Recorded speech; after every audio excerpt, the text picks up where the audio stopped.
Bonjour et bon dimanche à tous. Au cœur des familles, c'est le culte de ce jour. Aujourd'hui, le Seigneur va visiter les familles. Bienvenue à Amen Jésus-Christ Centre Gospel. Je suis Simon Oko, pasteur et hôte principal. Disposons nos cœurs à recevoir la parole de Dieu, car le Seigneur veut y déposer quelque chose de merveilleux. Nous nous retrouvons chaque semaine sur la page Facebook Amen Jésus-Christ Centre Gospel, dès mardi à 17h30 pour notre programme Cri du cœur. Jeudi, 18h pour notre programme Jeudi prière. Vendredi, dès 17h30 pour notre programme Processus de maturité. Un temps de partage et un temps d'échange, un temps de questions-réponses. Et ensuite, nous nous retrouvons dimanche dès 11h sur la chaîne YouTube Fraîche Rosée pour notre culte en ligne. Soyez bénis. Aujourd'hui encore, le Seigneur a un message spécial pour vous. Nous vous disons, soyez dans la paix, soyez dans la joie, car Dieu s'apprête à passer dans vos maisons. À tout de suite. Bienvenue à tous, Amen Jésus-Christ Centre Gospel. Bienvenue à ce culte où Dieu est au cœur des familles, où nous prônons que Dieu règne au cœur des familles. Dis avec moi, au cœur des familles. Au cœur des familles. Dieu qui règne. C'est Dieu qui règne. On clame au cœur des familles. Au cœur des familles. Dieu qui règne. C'est Dieu qui règne. Au cœur de Verviers. Au cœur de Verviers. C'est Dieu qui règne. Nous acclamons le Dieu qui Seigneur. règne.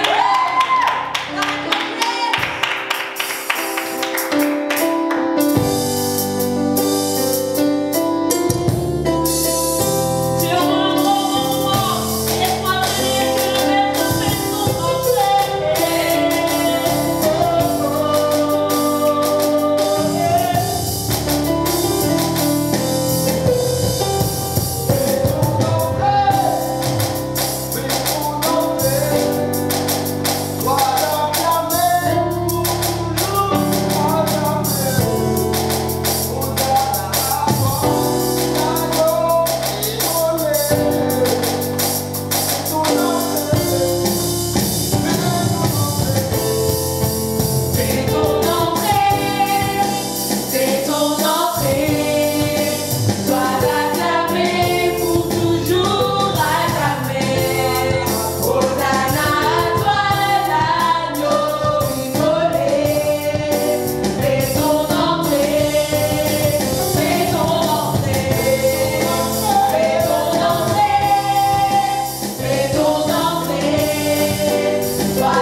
Dieu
tous, bienvenue à ce culte spécial famille au cœur des familles. Je vais vous inviter à incliner vos têtes dans la présence du Seigneur et nous allons recommander ce moment entre ses glorieuses mains. Père, je t'invite maintenant à prendre le contrôle de toutes choses. Saint-Esprit, viens et prends le contrôle de ce moment solennel. Prends le contrôle, utilise ton serviteur pour le bien de ton peuple, que ton peuple soit béni. Au nom puissant de Jésus-Christ, j'ai ainsi prié. Amen. Donc, une fois de plus, bienvenue à notre culte au cœur des familles, notre culte spécial famille, chaque début du mois. Amen, Jésus-Christ, Sainte Gospel. Et aujourd'hui, nous allons encore aborder un thème important. Nous allons aborder des aspects importants de la famille afin que nous puissions embrasser de plus en plus la restauration. Nous allons aller dans le livre de Genèse au chapitre 27 et nous allons lire les versets 27 à 40. Comme je vous l'avais promis une fois, aujourd'hui nous allons poursuivre l'histoire de cette fameuse famille. Je parle de la famille qui est composée de Isaac, de Rebecca, de Jacob et de Ésaü. Nous avons déjà commencé l'étude de cette famille précédemment et aujourd'hui nous poursuivons. Nous sommes dans le livre de Genèse et nous lirons les versets 27 à 40. Genèse 27, les versets 27 à 40. Genèse 27, les versets 27 à 40. La Bible déclare, Jacob s'approcha et le baisa. Isaac sentit l'odeur de ses vêtements, puis il le bénit et dit, voici l'odeur de mon fils est comme l'odeur d'un champ que l'Éternel a béni. Que Dieu te donne de la rosée du ciel et de la graisse de la terre, du blé et du vin en abondance. Que des peuples te soient soumis et que des nations se prosternent devant toi. Sois le maître de tes frères et que les fils de ta mère se prosternent devant toi. Maudit soit quiconque te maudira et béni soit quiconque te bénira. Isaac avait fini de bénir Jacob et Jacob avait à peine quitté son père Isaac qu'Ésaü son frère revint de la chasse. Il fit aussi un mets qu'il porta à son père et il dit à son père, que mon père se lève et mange du gibier de son fils afin que ton âme me bénisse. Isaac son père lui dit, qui es-tu? Et il répondit, je suis ton fils aîné Ésaü. Isaac fut saisi d'une violente émotion et il dit, qui est donc celui qui a chassé du gibier et me l'a apporté? J'ai mangé de tout avant que tu vinsses. Et je l'ai béni aussi, sera-t-il béni? Lorsque Ésaü entendit les paroles de son père, il poussa de forts cris, plein d'amertume, et il dit à son père, bénis-moi aussi, mon père. Isaac dit, ton frère est venu avec ruse et il a enlevé ta bénédiction. Ésaü dit, est-ce parce qu'on l'a appelé du nom de Jacob qu'il m'a supplanté 2 fois? Il a enlevé mon droit d'aînesse et voici maintenant qu'il vient d'enlever ma bénédiction. Et il dit, n'as-tu point réservé de bénédiction pour moi? Isaac répondit et dit à Ésaü, voici je l'ai établi ton maître, je lui ai donné tous ses frères pour serviteurs, je l'ai pourvu de blé et de vin, que puis-je donc faire pour toi, mon fils? Ésaü dit à son père, n'as-tu que cette seule bénédiction, mon père? Bénis-moi aussi, mon père. Et Ésaü éleva la voix et pleura. Isaac, son père, répondit et lui dit, voici, ta demeure sera privée de la graisse de la terre et de la rosée du ciel d'en haut. Tu vivras de ton épée et tu seras asservi à ton frère. Mais en errant librement ça et là, tu briseras son joug du dessus de ton cou. Retenez bien ce verset. Tu vivras de ton épée et tu seras asservi à ton frère. Mais en errant librement ça et là, tu briseras son joug de dessus ton cou. Répète après moi, tu briseras son joug de dessus ton cou. Amen. Nous venons de lire Genèse 27, 27 à 40 et nous sommes en train de poursuivre l'histoire de cette fameuse famille, composée de Isaac, Rebecca, Ésaü et Jacob. Amen. Le titre de mon message ce matin, c'est « Ce que j'observe ». Dis après moi « Ce que j'observe ». Non, dis le plus fort. Ce que j'observe. Le titre de mon message ce matin, c'est « Ce que j'observe ». Je m'en vais tout de suite vous définir le mot « observer » dans la pensée qui est contenu dans le message que je vais dispenser ce matin. Observer, c'est une notion d'appliquer son attention afin d'assimiler le moindre détail. Je répète, notion d'appliquer son attention afin d'assimiler le moindre détail. Aujourd'hui, comme les fois où nous parlons, où nous sommes dans nos cultes de famille, ce n'est pas seulement pour rassembler les familles, mais c'est aussi un canal par lequel Dieu veut envoyer sa bénédiction, Dieu veut envoyer sa restauration, Dieu veut envoyer sa délivrance. Par les cultes de famille, Dieu veut briser les jougs. Et ce matin, je suis venu avec ce message pour briser aussi quelques jougs. En fait, par ce message, Dieu vous donne la marche à suivre afin de pouvoir sortir des malédictions familiales et d'entrer dans les bénédictions. Dis après moi, Jésus va me délivrer ce matin. Non, dis-le encore, Jésus va me délivrer ce matin. Le titre de mon message, je le répète, c'est « Ce que j'observe ». Amen. Vous allez comprendre comment fonctionne la malédiction dans une famille et comment fonctionne aussi la bénédiction dans une famille. Répète après moi ce que j'observe.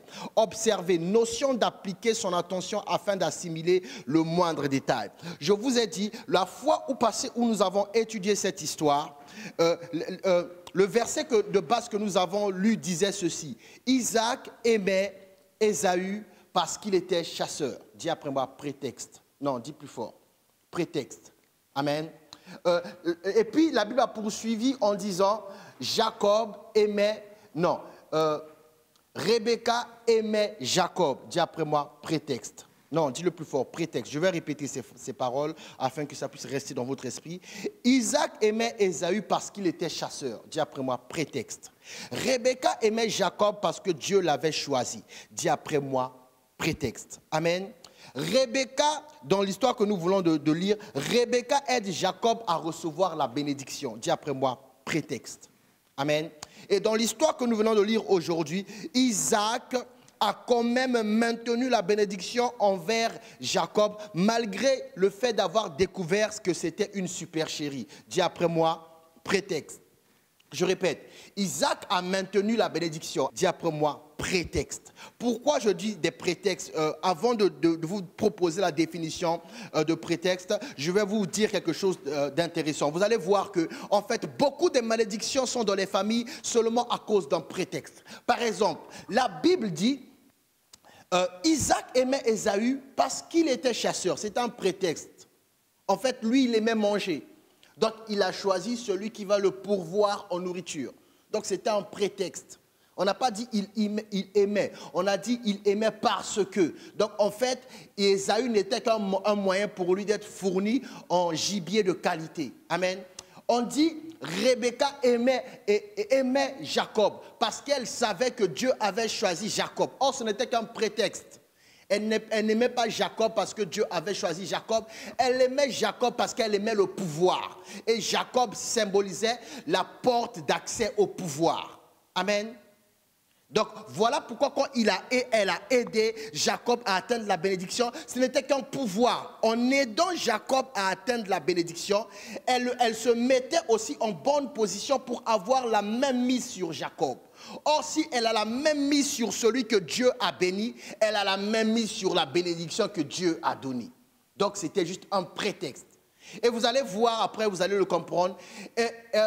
Isaac, en ayant découvert qu'il s'est fait enrhumer, n'a pas annulé la bénédiction qu'il a donnée à Jacob. Parce que ça aussi, c'était un prétexte. Vous comprenez?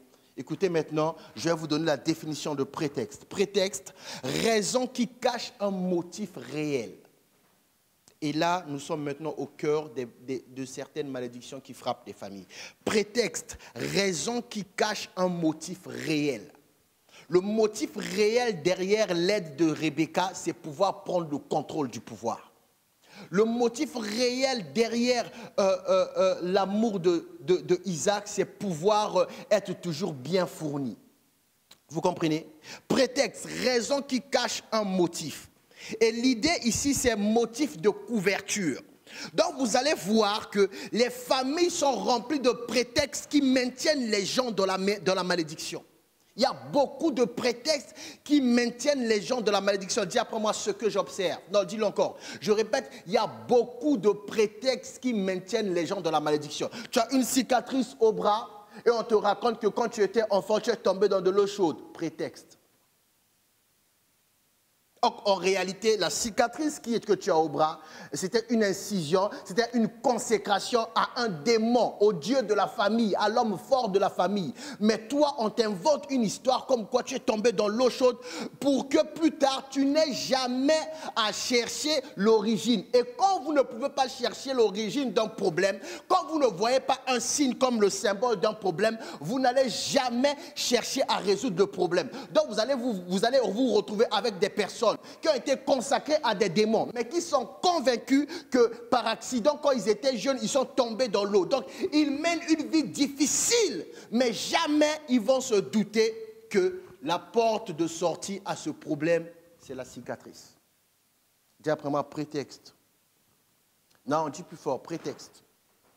Et un jour, quand Dieu va commencer à vous ouvrir les yeux, vous allez rencontrer un membre de famille éloigné. Vous avez grandi, vous ne le connaissez pas, vous avez entendu parler de la personne, pardon, et un jour vous êtes en contact bizarre. La première fois que vous êtes en contact, vous l'invitez peut-être manger à un resto, vous êtes en train de manger à un resto, cette personne avait une chemise manche-corde. Et comme il fait trop chaud maintenant, elle déboutonne sa chemise, elle remonte les manches parce qu'elle a trop chaud. Et vous, bizarre, vous retrouvez la même cicatrice, au même bras, de la même façon. Et là, ça attise votre curiosité. Ah, moi, maman m'avait dit que j'étais tombé dans l'eau chaude. Et vous posez la question, depuis quand as-tu cette cicatrice? Depuis la naissance. Et ça commence à travailler votre esprit. Et à elle, on a donné notre explication. Oh, toi, tu jouais dans les escaliers, ton frère t'a poussé, tu es tombé. Et puis, tu as eu la blessure. Et vous remarquez que la cicatrice causée soi-disant par l'eau chaude et la cicatrice causée soi-disant par la chute sont identiques. Dis après moi, prétexte. Non, dis plus fort, prétexte. Là, je vous aide à comprendre comment fonctionne. Vous voyez, le prétexte, c'est quelque chose que les gens vont mettre en avant pour cacher le véritable motif. Il y a quelque chose qu'on a mis en avant pour cacher le véritable motif. Tu es grande et tu continues je vais prendre un exemple, ne soyez pas choqués. Tu fais toujours pipi au lit. Et tes parents vont te rencontrer. Oh oui, tu sais, nous aussi, quand on était à ton âge, on faisait pipi au lit, ça va aller jusqu'à tel âge. Et puis toi, tu trouves que c'est normal, ok? Comme mes parents sont passés par là, un jour, moi, ça va s'arrêter. Un jour, par hasard, tu parles à un autre membre de ta famille, habitant dans un autre continent. Un jour, tu as la révélation que cette même personne pissait aussi au lit. Et tu vas demander, ça a duré jusqu'à quel âge? Et sa réponse, ça sera le même âge que toi. Ça a duré jusqu'à quel âge? Moi, ça a duré jusqu'à 14 ans. Et toi, tu te rends compte, moi aussi, ça a duré jusqu'à 14 ans. Mais toi, on t'avait dit, c'est normal. Quand tu étais enfant, tu restais seul, donc tu ne savais pas te retenir. Quand tu étais enfant, tu étais dans telle condition, mais ça va passer avec le temps. Prétexte pour te maintenir dans les problèmes. Dis après moi, prétexte. Non, dis plus fort. Voici une autre définition de prétexte. Occasion. Un prétexte est une occasion, une excuse qui permet de faire quelque chose. Vous comprenez? Un prétexte est une occasion, une excuse qui permet de faire quelque chose ou qui ouvre la porte à quelque chose. Je répète, un prétexte est une excuse qui permet de faire quelque chose ou qui ouvre la porte à quelque chose.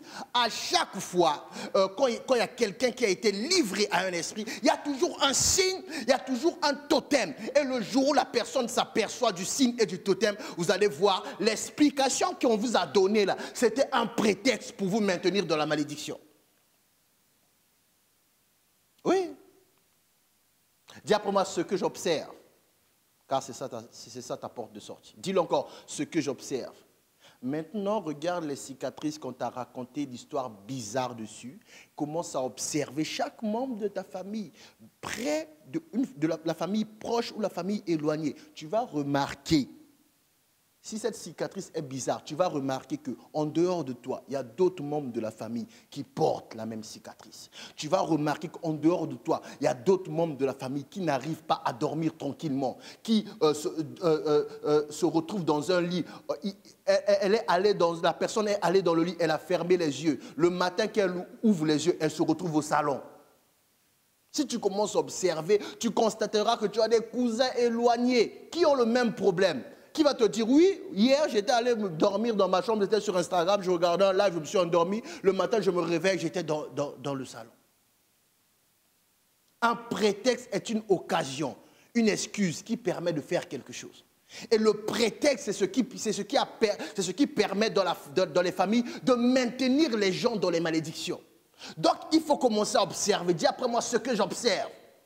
Vous allez voir, le même problème qui t'arrive arrive à un membre de famille éloigné. Et toi, toi, ça ne te fait pas tilter. Non, ça c'est un signe qu'il y a un problème spirituel. Il y a une malédiction réelle que l'on a cachée à cause d'une histoire. Tu es tombé sur l'eau chaude, tu es tombé sur les escaliers. Chez nous, ça a toujours été comme ça. Mais bizarre, les choses qui t'arrivent arrivent aussi de façon exacte, de façon proportionnelle, de façon parallèle, de façon similaire à d'autres membres de ta famille, qui ne sont peut-être pas les enfants biologiques de ton père et de ta mère, mais vous avez le même grand-père. Dis après moi prétexte. Non, dis plus fort. Prétexte, occasion, excuse qui permet de faire quelque chose ou qui ouvre la porte à quelque chose. Voilà pourquoi vous devez être dans l'observation. Dis après moi ce que j'observe.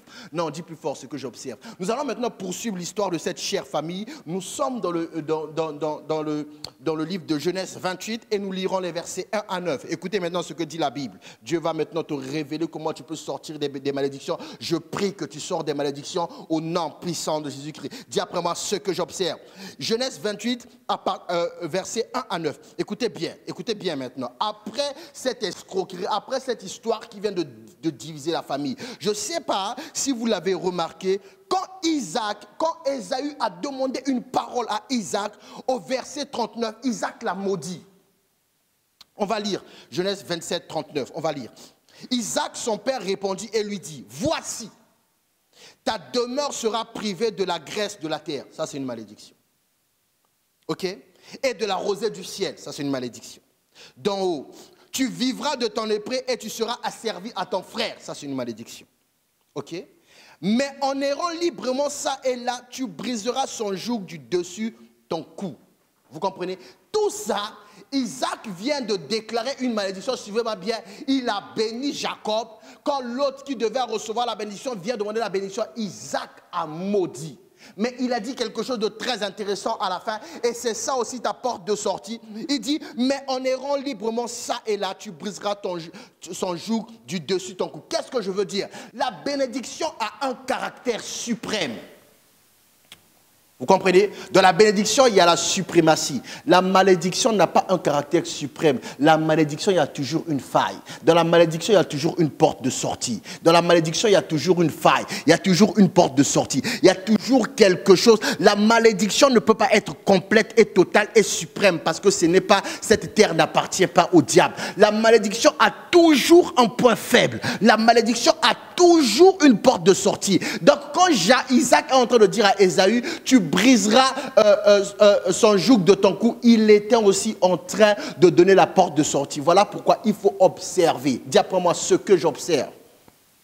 Parce que plusieurs d'entre vous qui m'écoutez, vous avez reçu des paroles qui vous limitent. Mais l'observation, vous n'êtes pas dedans. Je prie que Dieu ouvre vos yeux maintenant. Écoutez maintenant Genèse 28, 1 à 9. Vous savez que Jacob, soi-disant, il a été béni parce que Isaac a été enrhumé. Nous allons maintenant lire le chapitre 28, les versets 1 à 9. Écoutez bien. Isaac appela Jacob, le bénit et lui donna cet ordre. Tu ne prendras pas une femme parmi les filles de Canaan. Vous avez entendu?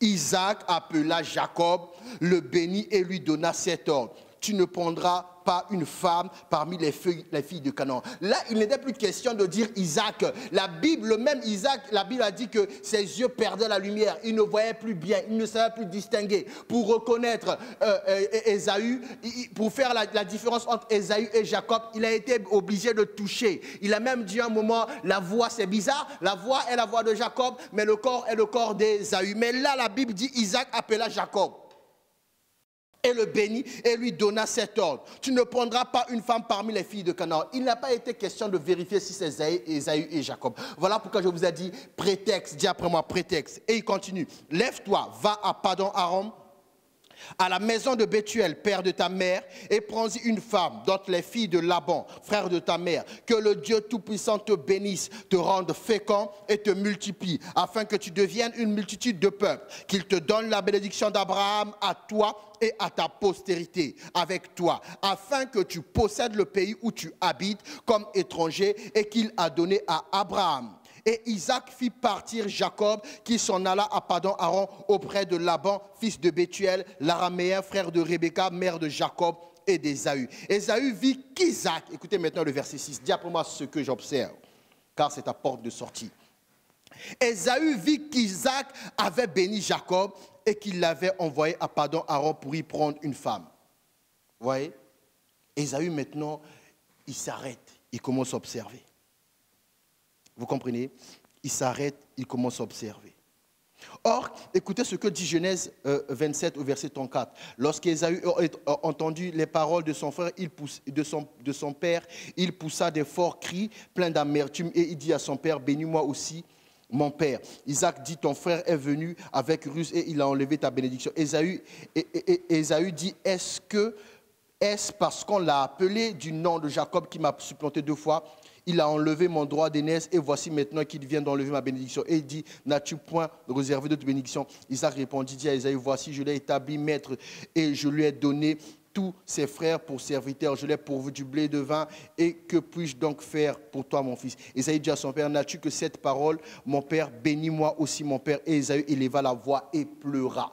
Vous avez entendu le verset 38, Ésaü éleva la voix et pleura. Mais cela n'a pas changé. Puisque quelque temps après, Isaac appelle le même Jacob et le bénit. Dis après moi ce que j'observe. Nous allons maintenant voir ce que Ésaü va faire. Genèse 28 à partir du verset 6. Genèse 28 à partir du verset 6. Ésaü vit qu'Isaac avait béni Jacob et qu'il l'avait envoyé à Paddan-Aram pour y prendre une femme. Et qu'en le bénissant, il lui avait donné cet ordre. Tu ne prendras pas une femme parmi les filles de Canaan. Vous entendez? Verset 7. Dis après moi ce que j'observe. C'est ta porte de sortie. Il vit que Jacob avait obéi à son père et à sa mère et qu'il était parti pour Paddan-Aram. Ésaü comprit. Dis après moi, Ésaü comprit. Non, dis le plus fort. Dis après moi ce que j'observe. Écoutez bien ce qu'il a compris. Verset 8. Ésaü comprit ainsi que les filles de Canaan déplaisaient à Isaac son père. Vous avez compris? Et Ésaü s'en alla vers Ismaël. Dis après moi, Ismaël. Il prit pour femme, outre les femmes qu'il avait, Mahalat, fille d'Ismaël, fils d'Abraham et sœur de Nébajot. Qu'est-ce que la Bible est en train de nous enseigner? En fait, Ésaü avait pris pour femme des filles de Canaan. Or, Dieu avait interdit à Abraham de prendre des femmes de ce pays pour son fils Isaac.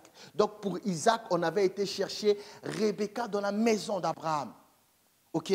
Et cette loi devait se répéter. Et Isaac, à un moment, il a eu 2 enfants et il a vu l'enfant que lui, il aimait aller prendre les femmes étrangères et ne pas obéir à la règle de Dieu. Maintenant, qu'est-ce qu'a fait Isaac, un mauvais père? Au lieu d'interpeller son enfant avant d'aller au mariage, parce qu'avant d'aller au mariage, il faut d'abord annoncer qu'on va se marier. Au lieu d'interpeller, là je suis déjà dans les familles là. Au lieu d'interpeller l'enfant et de lui dire non, Dieu nous a bénis et voici ce que Dieu a interdit. Non, Isaac laisse l'enfant aller se marier. Et depuis que l'enfant est allé se marier, dans le cœur de Isaac, il y a l'amertume. Dans le cœur de Isaac, il y a la rancœur. Dans le cœur de Isaac, il y a la colère. Et ce que je suis en train de dire, alors que je suis en train de vous parler, c'est ce qui est dans le cœur de beaucoup de pères. Voilà pourquoi il se rapproche de la mort. Quel est ce père qui, se rapprochant de la mort, voulant bénir l'enfant qu'il aime, va encore mettre une épreuve? Il a mis une épreuve parce que dans son cœur, il était en colère contre Ésaü. Il a mis une épreuve parce que dans son cœur, il y avait la rancœur. Il a mis une épreuve parce que dans son cœur, il y avait l'amertume. Partout là où un parent place une épreuve devant toi avant de te bénir, sache qu'il y a un problème dans son cœur à ton égard. Voilà pourquoi il va dire, va tuer du gibier. Donc, dis après moi ce que j'observe. Ésaü a observé, Ésaü a compris. Ah, ok, il m'avait envoyé tuer un gibier, pas parce qu'il aime manger, c'est parce qu'en tuant un gibier et en ramenant à manger, son cœur allait être dans la joie. Pourquoi il voulait à tout prix que son cœur soit dans la joie? Parce qu'il voulait oublier ce que j'avais fait. Or, il aurait fini de manger, il n'aurait quand même pas oublié. Vous comprenez? Voilà pourquoi, quand on est venu l'annoncer, quand Ésaü est venu et que la présence d'Ésaü l'annonçait qu'il a béni la mauvaise personne, au lieu d'annuler ses paroles en tant qu'autorité, il a dit ton frère a déjà tout pris. En gros, quelque part, ça l'avait arrangé que Jacob supplante Ésaü. Voilà pourquoi je vous avais dit, il a découvert la supercherie, mais il n'a pas annulé la chose, il n'a pas arrêté les choses. Prétexte. Et l'enfant crie à la bénédiction. Qu'est-ce qu'il fait? Il relâche une malédiction. Vous comprenez cela, bien-aimés? Ça, c'est un mauvais père. Ésaü a vu, a compris, il a observé, il a compris. Ah, les femmes de ce pays n'ont pas la faveur dans le cœur de mon père. Ah! Comme lui, il n'aimait pas les choses spirituelles, il ne les comprenait pas. Ah, Dieu avait interdit ça à Abraham. D'ailleurs, ma mère vient de là-bas. Et il envoie Jacob lui-même aller chercher ma mère là-bas. Aller chercher sa femme de là où vient ma mère. Et Ésaü venait de comprendre pourquoi on l'avait mis une condition. Va tuer et ramène-moi, fais-moi le mets que j'aime. Comment voulez-vous qu'un enfant puisse cuisiner quelque chose qui aura un goût qui va plaire à son père, alors que chaque homme, son plat préféré est toujours fait par sa propre femme? Vous comprenez? C'était une équation que Ésaü ne pouvait pas réussir. Il ne pouvait pas réussir. Et ça, Rebecca le savait. Voilà pourquoi Rebecca dit à Jacob, amène-moi, je vais faire une bonne soupe. Et tu vas donner à ton père. Et le père, il a mangé, il entend la voix de Jacob. Le corps, c'est Ésaü, mais lui, il est aveugle. Les aveugles reconnaissent les gens par la voix. Mais il ne manque pas de bénir. Dis pour moi ce que j'observe. Voilà pourquoi il est très dangereux. Quand quelqu'un veut te bénir, il faut que tu fasses quelque chose. Fais ça, après je te bénis. Fais ça, après je te bénis. Fais ça, après je te bénis. Fais ça, après je te bénis. Vous allez voir, il y a des gens qui sont en train de pleurer. On ne m'aide pas à payer les factures. On ne m'aide pas à payer les factures. Fais attention. Ce discours est en train de dire, toi, je t'avais envoyé à l'école pour préparer ma retraite. Mais papa, tu ne sais pas que même si tu n'avais pas fait ça pour préparer ta retraite, un enfant qui a été bien éduqué va te permettre d'avoir une bonne retraite.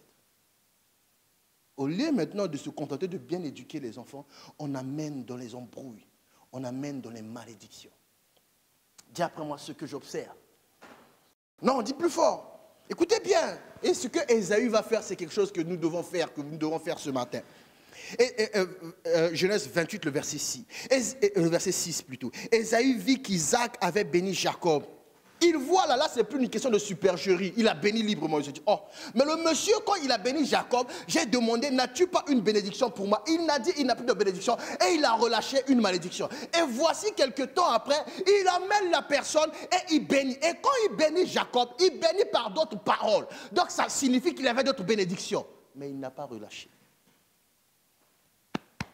Tout est dans le cœur, bien-aimé. Ésaü vit qu'Isaac avait béni Jacob et qu'il l'avait envoyé à Aaron pour y prendre une femme.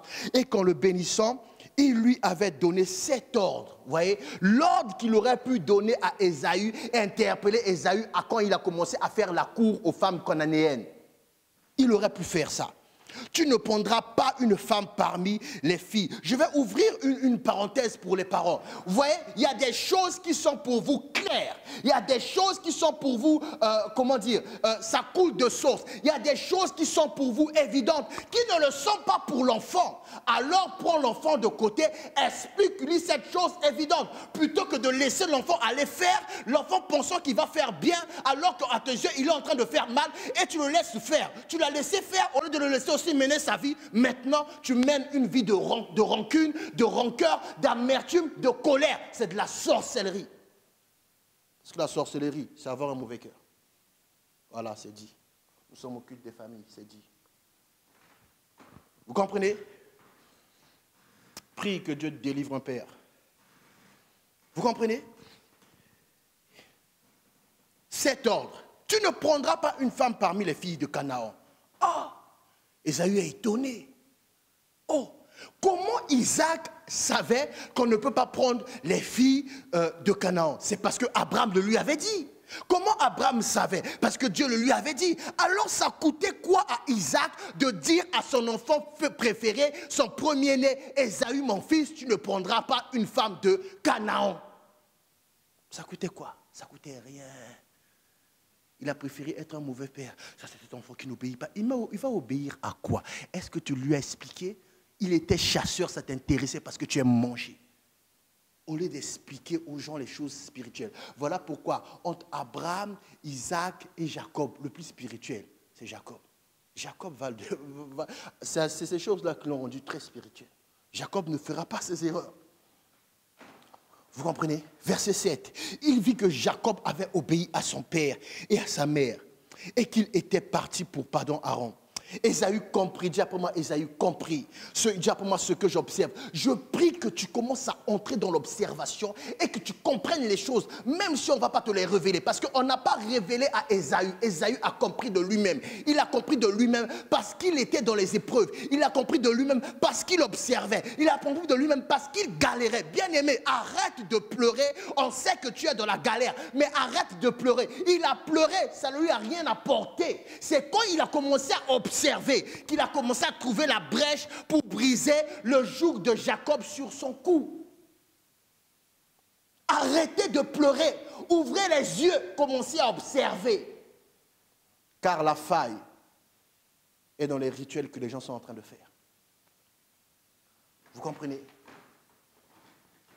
Verset 7, il vit que Jacob avait obéi à son père et à sa mère et qu'il était parti pour pardon Aaron. Ésaü comprit ainsi. Il a tiré une conclusion. Observer, notion d'appliquer son attention afin d'assimiler le moindre détail. Tout détail compte. Voilà pourquoi je vous ai parlé de cicatrice. Tu as une cicatrice, un autre membre de la famille a une cicatrice, mais ce n'est pas la même histoire. Mais la cicatrice, c'est la même main, et c'est la même taille, c'est le même motif. Commence à observer, bien-aimé, ce que j'observe. Ésaü compris, tu es là. Tu fais des rêves bizarres, tu rencontres un membre éloigné de ta famille qui fait les mêmes types de rêves. Ouvre les yeux, commence à observer. Commence à observer. Même morphologie, mais pas même père, mais même esprit qui règne dans le sang, dans la même famille. Commence à observer, bien-aimé. Verset 8. Ésaü comprit que les filles de Canaan déplaisaient à Isaac, son père. Oh! Mais je me demande, le jour de son mariage avec les filles de Canaan, est-ce que son père n'était pas là? Est-ce qu'il n'a pas mangé du bon gibier? Comme c'était le mariage du bon chasseur. À mon avis, il a dû aller chasser de bon gibier. Est-ce qu'Isaac n'a pas mangé? Il a mangé. Faites attention aux gens qui viennent s'asseoir seulement à vos dots, aux gens qui viennent s'asseoir à vos mariages, mais le cœur rempli d'amertume. Vous devez commencer à observer et à entrer vraiment dans la prière. Les gens, le jour du mariage, sont seulement là. Seigneur, bénis cette journée. Le jour de ma dot, je me suis levé le bon matin. J'ai prophétisé comme il fallait. Quand je suis allé là-bas, on m'a dit, je ne vais pas prier. Je vais prier pourquoi? J'ai déjà prié là, le matin. Prier 2 fois pour un même sujet. Pour moi, c'est de l'incrédulité. Ah, on te remet tout entre les mains du Seigneur. Ma journée est déjà remise entre les mains du Seigneur. Ma journée a commencé à minuit et se terminera à minuit. Ce que j'observe. Ayez les yeux ouverts, bien-aimés. Vous allez voir, nous allons à la solution. Ésaü comprit ainsi que les filles de Canaan déplaisaient à Isaac, son père. Et Ésaü s'en alla vers Ismaël. Dis après moi Ismaël. Non, dis plus fort Ismaël. Or, Ismaël, bien-aimé, Ismaël veut dire Dieu a entendu.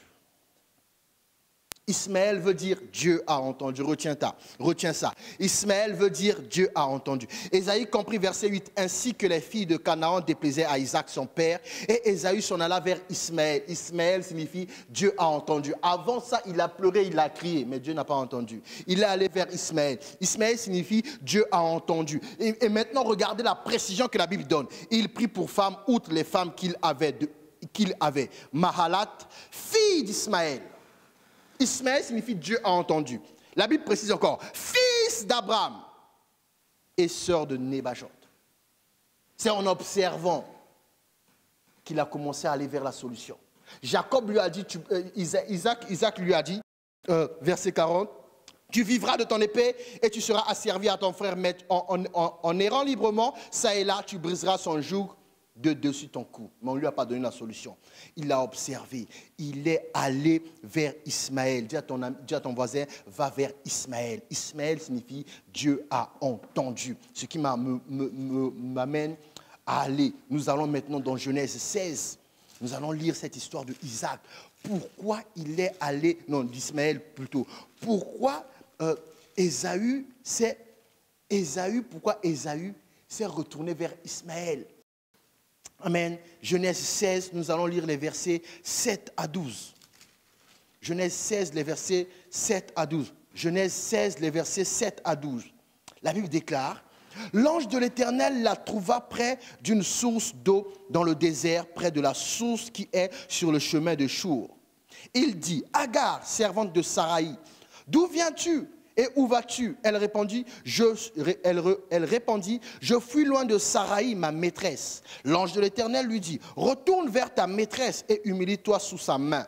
L'ange de l'Éternel lui dit, je multiplierai ta postérité et elle sera si nombreuse qu'on ne pourra la compter. L'ange de l'Éternel lui dit, voici tu es enceinte et tu enfanteras un fils à qui tu donneras le nom d'Ismaël, car l'Éternel t'a entendu dans ton affliction. Car l'Éternel t'a entendu dans ton affliction. Ismaël signifie Dieu a entendu. Bien-aimé, est-ce que Dieu a entendu dans ton affliction? Est-ce que tu es allé vers Ismaël? On va continuer, je vais vous expliquer c'est qui Ismaël. Amen. Verset 12. Il sera comme un âne sauvage. Sa main sera contre tous et la main de tous sera contre lui. Ouais.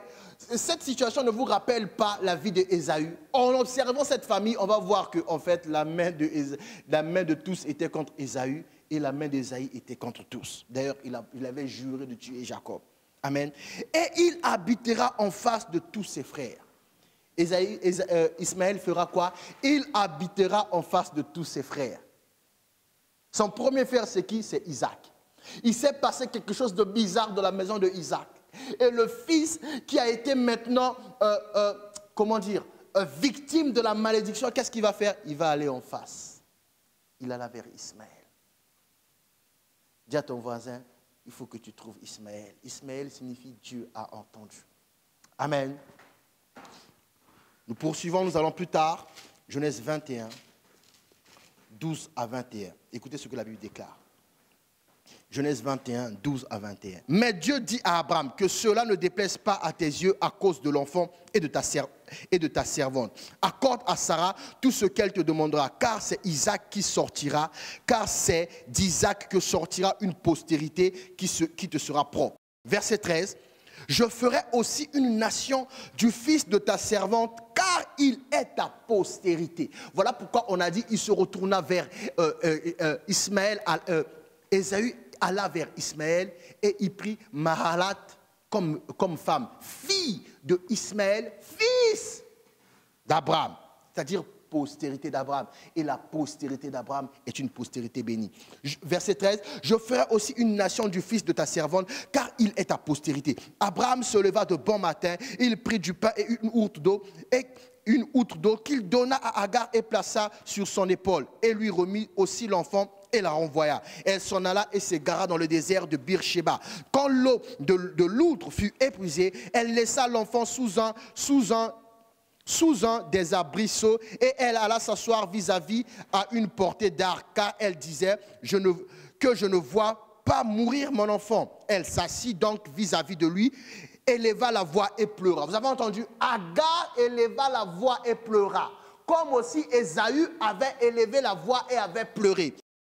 Maintenant, écoutez ce que dit le verset 17. Dieu entendit la voix de l'enfant. Vous avez entendu? La Bible dit Agar éleva la voix et pleura. Mais la Bible précise plus tard, Dieu entendit la voix de l'enfant. De la même façon que Ésaü avait élevé la voix et pleuré, mais Dieu n'avait pas entendu. Agar a élevé la voix à pleurer, Dieu n'avait pas entendu. Mais la Bible dit Dieu entendit la voix de l'enfant, car Ismaël signifie Dieu a entendu. Bien aimé, il y a des gens vers qui vous devez aller. Il y a des gens, vous devez faire un rapprochement. Vous devez vous rapprocher de certaines personnes. Vous devez faire alliance avec certaines personnes. Ces personnes sont des gens qu'on appelle Ismaël. Ces personnes sont des gens que Dieu entend. Ils ne font plus partie de la famille. Ils ont été déjà bannis dans une autre génération. Mais ils ont cette grâce d'être fils d'Abraham. Ils ont cette grâce de bénéficier de l'alliance d'Abraham. Et l'alliance dont ils bénéficient avec Abraham, il y a une particularité spéciale. Dans l'alliance avec Abraham, eux, leur partage, c'est le fait que quand eux, ils parlent, quand eux, ils crient, Dieu entend. Et quand la Bible dit que Dieu a entendu, ce n'est pas pour préciser qu'il a entendu, mais c'est pour préciser qu'il va agir. Parce que Dieu n'entend pas son agir. Vous comprenez? Agar éleva la voix, mais Dieu a entendu la voix de l'enfant. Donc Ésaü avait élevé la voix, Dieu n'avait pas entendu. Il s'est rapproché d'Ismaël. L'homme que quand il élève la voix, Dieu entend. Et Ismaël lui a donné sa fille Mahalat. Or, cette fille aussi, c'est une descendance d'Abraham. Cette fille, c'est la petite fille d'Abraham. Donc, Jacob en a envoyé aller chercher une fille, une descendance dans la maison d'Abraham. Une descendance de Sarah dans la maison d'Abraham. Mais Ésaü est allé en face. Il a trouvé un raccourci pour se reconnecter à la bénédiction de Dieu. Il a trouvé un raccourci pour briser la malédiction. Il est allé en face. Il a trouvé celui que Dieu entend, celui que Dieu a entendu. Et celui que Dieu a entendu lui a donné une femme. Ça signifie qu'avant que Ésaü donne sa femme avant que Ismaël donne pour femme une de ses filles, il a dû être d'accord, il a dû prier à Dieu, il a dû bénir ce couple. Et Ésaü, qui n'avait pas été béni par son père, fils d'Abraham, a été béni par son beau-père, fils d'Abraham. Voilà pourquoi vous avez besoin de vous rapprocher d'Ismaël. Écoutez ce que dit la Bible. Et Ismaël, c'est quelqu'un qui connaît Dieu, que Dieu entend. Pas quelqu'un qui fait semblant, pas quelqu'un qui raconte des histoires. Bien aimé, celui qui a une alliance avec Dieu, celui qui entend Dieu, celui que Dieu entend, les signes sont probants. Jésus a dit, vous les jugerez à leurs fruits. Ce n'est pas une question de religion. Il y a des signes. Il y a des signes, bien aimé. Nous allons relire. Verset 17. Dieu entendit la voix de l'enfant, et l'ange de Dieu appela du ciel Agar. Et lui dit, qu'as-tu, Agar?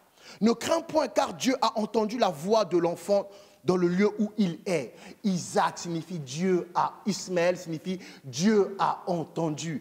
Ésaü alla vers Ismaël, celui que Dieu entend. Bien-aimé, pour sortir des malédictions familiales quelquefois, tu as besoin d'aller vers une personne qui n'est pas de la famille. Les gens de la famille vont dire, mais lui n'est pas de la famille, ce n'est pas marché. Non, on veut t'empêcher d'aller trouver la bénédiction. Il y a des gens qui ne sont pas de la famille, mais que Dieu entend. Et toute personne que Dieu entend, sa voix, sa parole, est une parole autorisée pour bénir. Non, donne-moi un bon amen, je viens de te délivrer là. Verset 17, Dieu entendit la voix de l'enfant et l'ange de Dieu appela du ciel Agar et lui dit, qu'as-tu, Agar? Ne crains point, car Dieu a entendu la voix de l'enfant dans le lieu où il est. Lève-toi, prends l'enfant, saisis-le de ta main, car je ferai de lui une grande nation. Et Dieu lui ouvrit les yeux. Dis après moi ce que j'observe. Non, dis plus fort ce que j'observe. Et Dieu lui ouvrit les yeux. Et elle vit un puits d'eau. Elle alla remplir d'eau l'outre et donna à boire à l'enfant. Dieu fut avec l'enfant qui grandit, habita dans le désert. Donc, Ésaü s'est retourné vers un homme, mais la Bible dit que Dieu fut avec cet homme. Vous comprenez? Dieu fut avec l'enfant qui grandit, qui est devenu un homme, qui habita dans le désert et devint tireur d'arc. Il habita dans le désert de Paran et sa mère lui prit une femme du pays d'Égypte. Vous comprenez? Il est devenu tireur d'arc, il est devenu un chasseur, un guerrier, un militaire. Et un jour, il voit l'enfant de son frère venir à lui. Or, l'enfant de son frère, c'est un chasseur. Et un chasseur, à la rencontre d'un tireur d'arc, forme une armée. Vous comprenez? Donc ne soyez pas limité par ce que vous vivez dans les familles. Il faut trouver Ismaël. Et Ismaël, on le trouve en observant. Vous voyez qu'il n'est pas de la famille. Mais quand il dit des choses, vous sentez qu'il dit la vérité. Quand il fait des choses, les pratiques qu'il fait, vous sentez que ça brise des malédictions. Vous sentez que depuis que vous êtes arrivé, il y a un joug qui part, il y a un caractère qui change, il y a un esprit qui vous quitte, il y a une façon de penser, il y a une nouvelle mentalité qui est venue à vous. C'est Ismaël. Ismaël, Dieu était avec lui. Vous comprenez?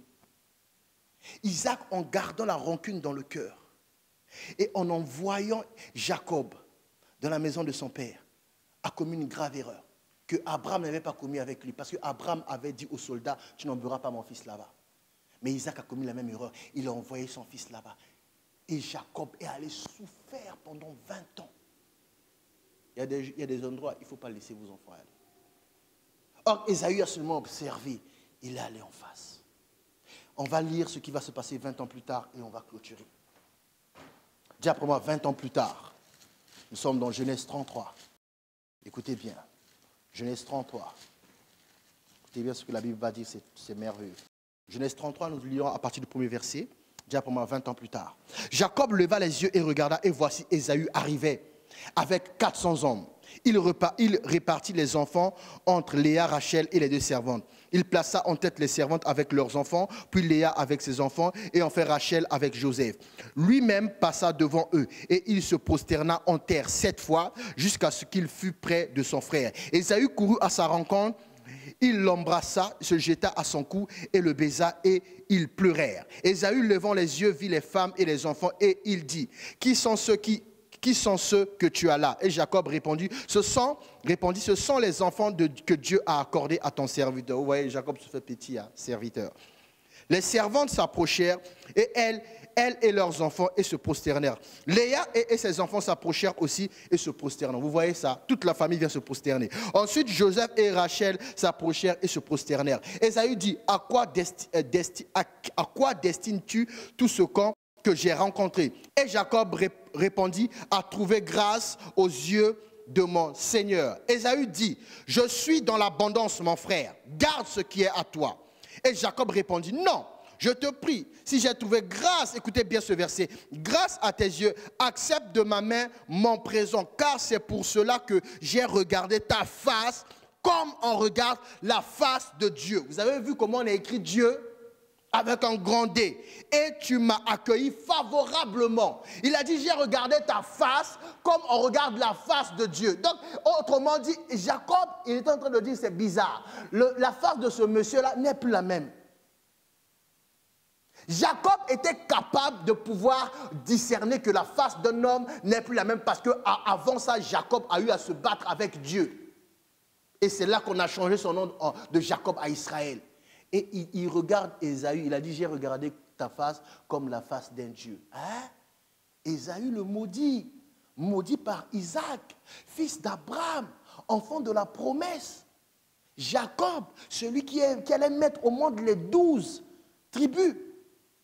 Petit-fils d'Abraham, précurseur direct des 12 tribus. C'est de lui, Israël, c'est de lui qui est sorti la nation Israël, la nation de Dieu. Il regarde son frère qui a été béni, il dit, j'ai regardé ta face comme on regarde la face de Dieu. Comme on regarde la face de Dieu. Et le Dieu en question, on parle, c'est le Dieu d'Abraham. Alors comment celui qui a été maudit, à 20 ans après, peut venir devant celui qui avait la bénédiction avec des choses en abondance, avec 400 hommes, avec une armée? Jacob pensait qu'on venait l'arrêter parce que Ésaü le chasseur a fait alliance avec Ismaël, le tireur d'arc. Un chasseur et un tireur d'arc, ils ont formé une armée. Jacob dit, j'ai regardé ta face comme sur la face de Dieu. ce que j'observe, même Jacob, il a observé, il a dit, son visage l'a changé. Oui, il est allé vers Ismaël, celui que Dieu entend. Et Dieu a entendu ses pleurs. Et Ismaël l'a béni, Ismaël l'a connecté à lui. Alors que quand Ismaël le connecte à lui, la Bible précise Ismaël, fils d'Abraham.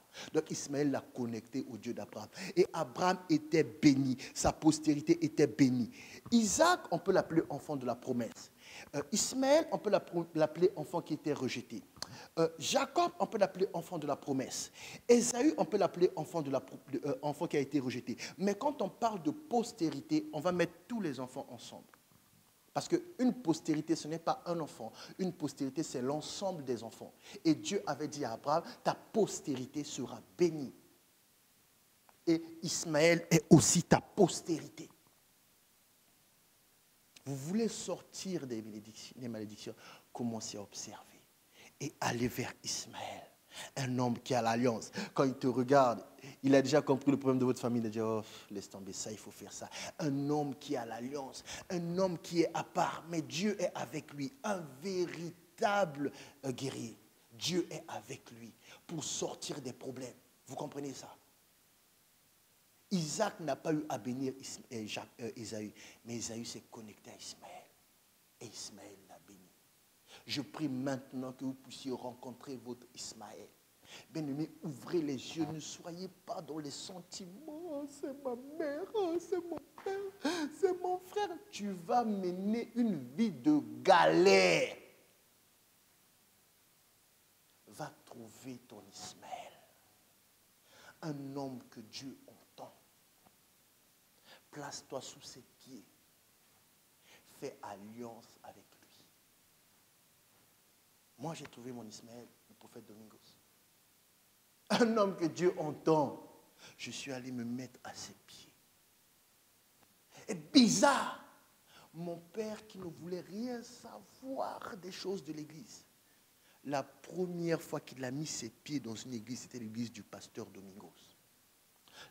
J'avais dit au pasteur Domingos, lui, là, il ne va pas dans les églises. Ton histoire, là, il ne viendra pas. Le prophète l'a invité. Mon père est allé. Et bizarre, chose étrange. J'étais avec mon père. Il m'a dit, mon fils, ce que est en train de faire cet homme, c'est comme ça qu'on fait. C'est comme ça qu'on doit faire. On ne peut pas prendre l'enfant de quelqu'un et en faire un pasteur sans même en aviser ses parents. Ce qu'il est en train de faire là, c'est comme ça qu'on doit faire. C'est comme ça qu'on fait. Et de la présence du prophète Domingos, le prophète a demandé, est-ce que tu es d'accord que ton fils exerce le ministère pastoral? Il a dit oui, il peut être pasteur. D'ailleurs, il est pasteur avec ma bénédiction. Je suis d'accord, je le bénis, qu'il soit pasteur. Ce jour-là, et mon père biologique, et mon père spirituel m'ont béni. Voilà pourquoi j'ai la ferme assurance que dans ce que je suis en train de faire, aucun homme ne peut m'arrêter. Toute personne qui essayera de m'arrêter sera écrasée, bien comme il faut. Alors, en tout cas, pour écraser les adversaires, je suis sans pitié, peu importe qui tu es. Vous avez besoin de trouver Ismaël. Vous avez besoin de vous connecter à quelqu'un qui a la grâce. Ne dites pas dans ma famille, on a dit ça sur moi, c'en est fini de moi. Non, il y a quelqu'un qui est connecté à Dieu. Tu es né de nouveau, tu es né selon la volonté de Dieu. Et la volonté de Dieu a déjà prévu une connexion qui va te sortir de ces malédictions. Il y a déjà une connexion. Vous ne voyez pas comment ma vie a pris une vitesse? Janvier, marié, septembre, maison. Parce que j'ai été connecté à un homme de grâce. J'ai regardé à gauche et à droite, j'ai dit, bah, ça c'est une malédiction, ça c'est une malédiction. Mais c'est terrible, comment sortir de là? Mais mon père n'est pas chrétien. Ce n'est pas lui qui va prier que je sorte de là. Il fallait trouver un père qui était chrétien.